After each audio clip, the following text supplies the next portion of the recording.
broadband. Yes, good evening and welcome to Balakubak, Balita at Kwentong Bakla.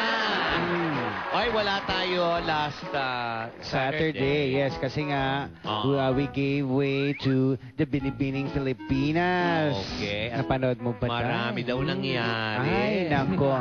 Kitang-kita natin ang mga nangyari. Pero bago natin tawagin yung ating special guest for Balakubak, syempre, abangan din nila, mapapanood nila ngayon, second week na nung Bakbakan sa Bataan. Yes. Ay, naku, exciting. Sa Mount Samat yan. Ano ba yan? At sa Parang World War Montemar. II naman. Di ba dyan nag-ano? Bakbakan sa Bataan. Bakbakan sa Bataan. Yan yung ano yung... Corregidor at Bataan.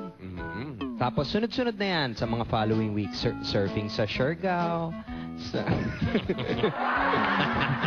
Kayo ba nakapunta na Tinikling sa Makiling. Nakapunta na ba kayo ng Corregidor?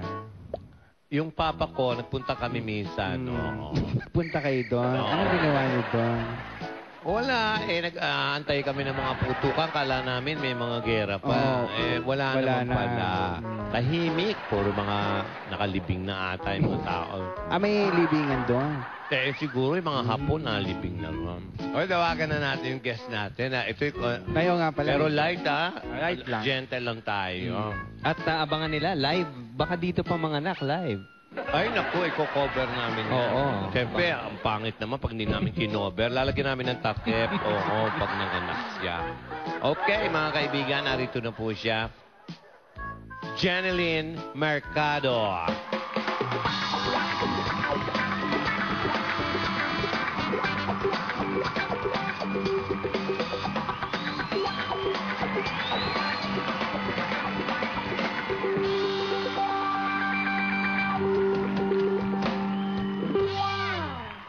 Hi, Jen. Hi.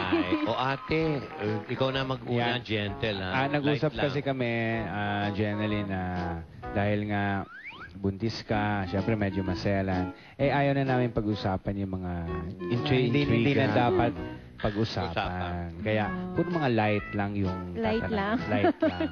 Okay. Unang tanong, Jeneline, totoo ba na 3 buwan nang hindi nagpapakita si Patrick? Sabi mo light lang. Kasi nga, maraming fans din ang kasi. Mas importante yung fans, malaman nila kung... Kasi, sa totoo lang, ang dami-daming lumalabas sa dyaryo, lalo na sa mga tabloids. Kung babasahin mo sila sabay-sabay, iba-iba ang nakalagay. Kaya, kung fan ako ni Jeneline, nakakainis. Kasi hindi ko na alam kung ano yung totoo, paninira ba ito. Kaya, sa mga fans, importante, Jeneline, malaman nila, totoo ba yon? Ayoko pag-usapan na. Ayoko na. Sinakot niya na yan eh. Sinagot na. Okay na ba kayo ngayon? Hindi pa rin. Wala na.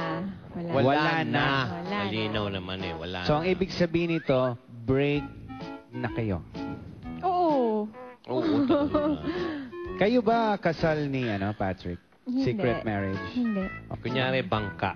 Bangka. Yan. Maganda to. Kunyari, Jeneline, nasa bangka ka. At dahil buntis ka, hindi mo na kailangan ng life vest, dahil lulutang ka naman. Pero, meron kang 2 kasama na hindi marunong lumangoy. At meron nag-iisang life vest. Kanino mo ibibigay to? Kay Mark Heras o kay Patrick Garcia? Kailangan ibigay mo. Kailangan ko ibigay. Oo, siyempre, isa lang.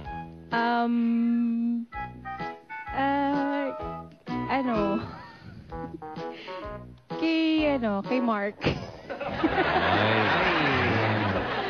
Hindi na namin tatanong kung bakit. Patrick. Hindi, naintindihan naman natin. Okay. Palitan natin. Malulunod ang isa. Ang nakasakay, kanino mo bibigay? Kay Mark o kay Jackie Wu? Yan.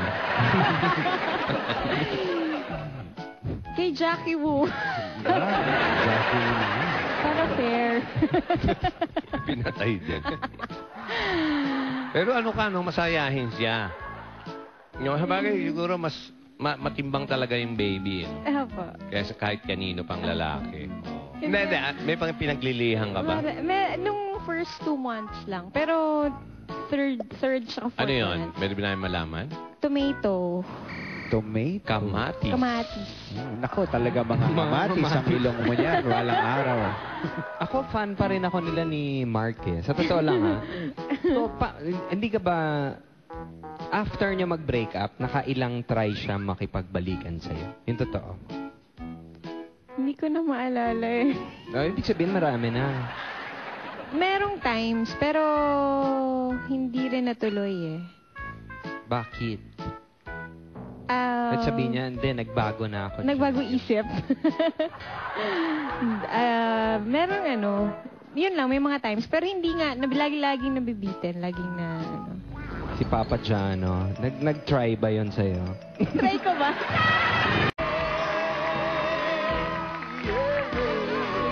Gusto bumalik ni Mark sa'yo. Sinabi niya talaga, magbalikan tayo. Anong mo? Isasagot mo? Bawa, kasal na ino-offer mo. Oo. Diba? Hindi, babalik talaga. Yan ang sitwasyon mo. Anong sasagot mo? Anong reaction mo kaya? Magugulat ako. Oo nga, anong sasagot mo? Hindi muna. Friends muna. Ano? Hindi Ayoko muna? Ayoko muna. Friends daw mo. Friends muna kami. Friends muna. Friends naman kayo. Oo, more than friends na nga kayo dati. Hindi nga, nangyayari yan. Kaya nga, baka magulat ka pa eh. May mga lalaking ganyan eh. Past is past. Hindi nga eh, bumabalik nga eh. Ayoko. Ayaw mo na sa kanya? Hindi naman sa ayaw. Pero sa ngayon kasi Na-trauma ka. parang Kaya nga, sagutin mo, pagkapanganak ko na. Hindi nga, hindi ba? Hindi naman yun. Pwede. Oo. Ano magiging reaction mo pag narinig mo na may girlfriend na si Patrick? Oo. Maganda yung tanong mo. Okay lang. Okay lang sa'yo. Okay lang. Ano, Hindi, naka-move on na naman ako. Yun,